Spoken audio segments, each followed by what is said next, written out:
L-ex-plejer ta' Birkirkara Fabrizio Miccoli ġie kkundannat 3 snin u nofs ħabs wara li nstab ħati li dar għal Cosa Nostra sabiex jiġbor 12,000 euro b'metodi mafjużi.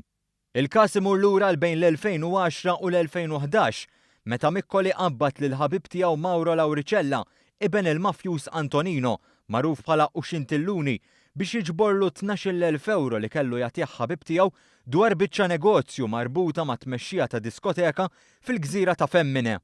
Skont l-akkuża, Lauricella uża metodi vjolenti biex iwettaq din il-biċċa xogħol li minna spiċċa ġabar biss 2,000 euro. Fil-qorti, Miccoli sostna l-innoċenza tiegħu u qal li ma kienx jaf li Lauricella kellu parentela mal-mafjuż Uxintilluni. Il-plejer li kien preżenti fil-qorti meta ngħatat is-sentenza għażel li ma jikkummentax. Ir-rabta ta' Miccoli ma' pajjiżna tmur lura s-sena 2015 meta l-kap nazzjonalista Adrian Delija, dak iż-żmien president tal-klabb tal-futbol Birkirkara, ġabu jilgħab f'pajjiżna.